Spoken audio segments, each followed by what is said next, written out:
मैं तेरे पाँव की जुत्ती ना, जो जब जी चाहे उतार दी।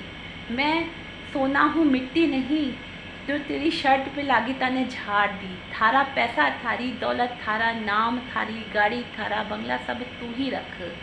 देखिए, मैं आपको सब लेडीज़ को एक चीज़ बताना चाहूँगी और ख़ास तौर पे बताना चाहूँगी, हमारा लॉ भी कहता है कि ये जो गाड़ी है, बंगला है या आपके हस्बैंड की कोई भी एसेट्स हैं, वो आपके हस्बैंड के हैं। मान लीजिए आप लोग जॉइंट फैमिली में रहते हो, आप दोनों के जॉइंट अकाउंट हैं, आप दोनों हस्बैंड वाइफ जॉइंट में हो, अपनी सैलरी भी जॉइंट में लाते हो, आपकी ईएमआईज़ भी जॉइंट में जाती हैं। लेकिन अगर मकान आपके हस्बैंड के ही नाम है और सारी प्रॉपर्टी आपने हस्बैंड और बच्चों के नाम कर रखी है कि मेरा क्या, मैं तो एक हाउस होल्ड हूँ, मुझे हाउस कीपिंग करना है, और अपना पैसा सारा आप अपने घर पे देते जाए, तो एक बात याद रखिएगा कि जिस दिन आपके हस्बैंड नहीं होंगे या आपके हस्बैंड ने आपको छोड़ दिया, तो उस दिन वो सारी प्रॉपर्टी आपकी नहीं रहेगी, आपकी ही नहीं रहेगी।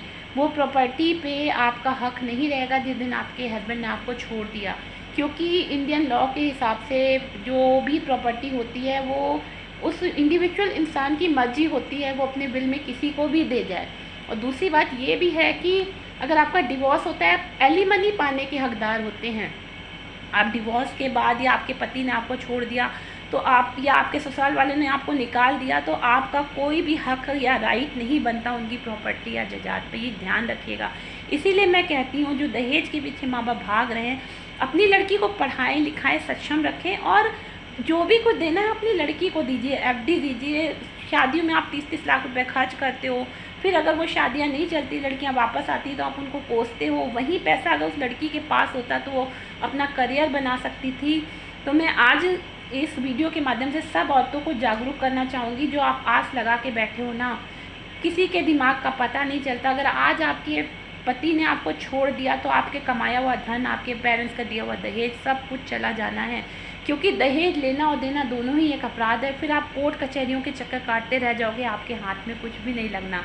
इसलिए अभी से समझदार हो जाइए। कहते हैं ना, कुड़ियाँ तो चिड़ियाँ होती हैं ना, उनके सौरे पैके तो होते हैं ना, उनके घर नहीं होते।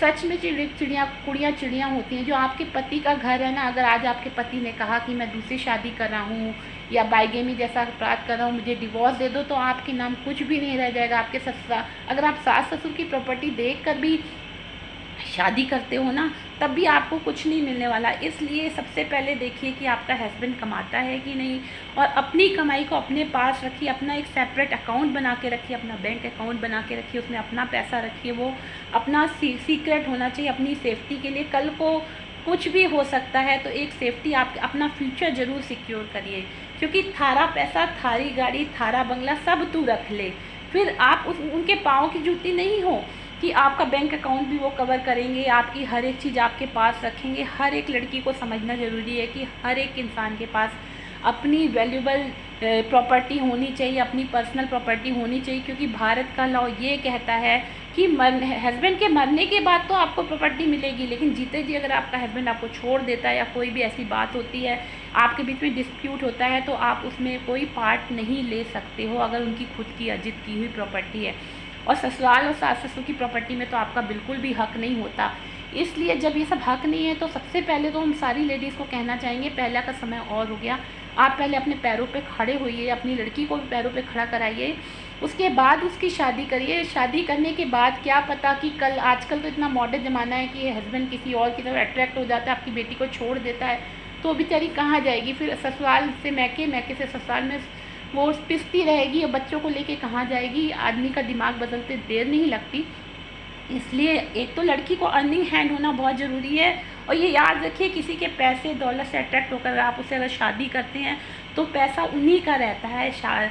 तो अगर आपको किसी के संग शादी करनी है, जुड़ना है, तो ये सोच के जुड़िए कि उसका पैसा, उसकी दौलत, उसका नाम, उसकी गाड़ी, सब कुछ वो रख ले। आपको अपने लिए कुछ ना कुछ रखना पड़ेगा, अपने आप को स्ट्रॉन्ग बनाना पड़ेगा। उनके चने के लालच में, उनकी गाड़ी बंगले के लालच में अपना लाइफ नहीं ख़राब करनी, अपना फ्यूचर स्ट्रॉन्ग करके चलना है।